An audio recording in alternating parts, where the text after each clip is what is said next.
जिंदगी बहुत ही खूबसूरत है। જેમ પુનર્જન્મ હોય ને એમ પુનઃ પ્રેમ પણ હોય છે। અજાણી આંખોમાં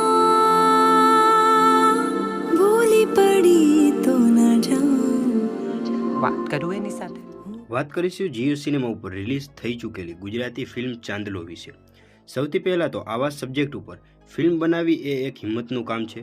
ફિલ્મની સ્ટોરી પ્રખ્યાત લેખિકા વ્યક્તા કાજલ ઓઝા વૈજે લખી છે, એટલે કે સબ્જેક્ટ સિલેક્ટ કરવાની અને પોતે એક પાત્ર ભજવવાનું ક્રેડિટ કાજલ ઓઝા વૈદને પણ આપવું પડે। એક્ટિંગની વાત કરીએ તો કાજલ મેડમની આ પહેલી ફિલ્મ છે।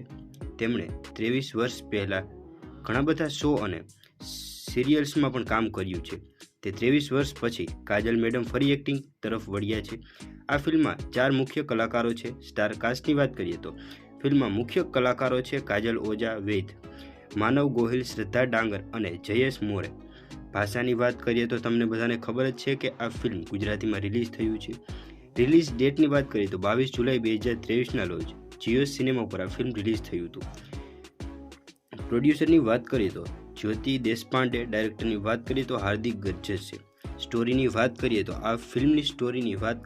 આ ફિલ્મમાં એક સાસુ અને એક વહુ વચ્ચે અપાર પ્રેમ બતાવ્યો છે, જે આજના સમયમાં થોડો ડિફિકલ્ટ લાગે છે, પણ અશક્ય નથી। સાસુ અને વહુ બંને વિધવા છે, બંને એક જ પુરુષને પ્રેમ કરે છે। હવે તમારામાંથી ઘણાના સવાલ આવશે કે આવું તો કોઈ હોતું હશે કે વિધવા સ્ત્રી તેમના 10 વર્ષ નાની ઉંમરના પુરુષના પ્રેમમાં આવું બધું કોઈ હોય?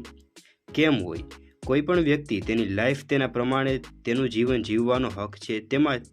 તેમાં ઉંમરને કે પરિસ્થિતિને કોઈ સ્થાન નથી। પોતાની લાઈફમાં, પોતાના જીવનમાં કોઈ સાથે સંબંધ રાખવો કે ના રાખવો તેનો નિર્ણય લેવાનો વ્યક્તિને પોતાનો અધિકાર છે જ।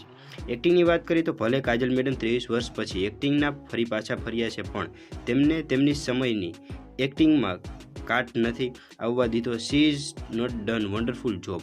માનવ ગોહિલ આમનો બોલિવૂડ અને હિન્દી ટીવી સિરિયલ એક્ટર છે। તેમની આ પ્રથમ ગુજરાતી ફિલ્મ છે, પણ તેમનું ગુજરાતી એક્સેન્ટ પરફોર્મન્સ છે। Manvi acting is a queen awesome in this film. અને હા, મને તો આ ફિલ્મ ખૂબ જ ગમી। મને ગમવાનું કારણ આ ઘણા સબ્જેક્ટ છે જેને પણ તમે જોઈ શકો છો। ફિલ્મનું પહેલું છે કે બોલ્ડ સબ્જેક્ટ છે આ ફિલ્મનો। બીજા નંબરની વાત કરીએ તો ફિલ્મના સ્ટ્રોંગ અને ઇમોશન ડાયલોગ્સ। ત્રીજા નંબરની વાત કરીએ તો બધા જ કલાકારોની એક્ટિંગ ખૂબ જ સરસ હતી। ચોથા નંબરની વાત કરીએ તો સચિત જીગરનું મ્યુઝિક, જે તમને સાંભળવામાં ખૂબ જ મજા આવવાની છે। અને પાંચમું અને લાસ્ટની વાત કરીએ તો ફિલ્મના સોંગ્સ મારા હિસાબથી તમારે એકવાર જરૂર સાંભળવા જોઈએ। ખૂબ જ મસ્તના છે અને તમને પણ ગમશે।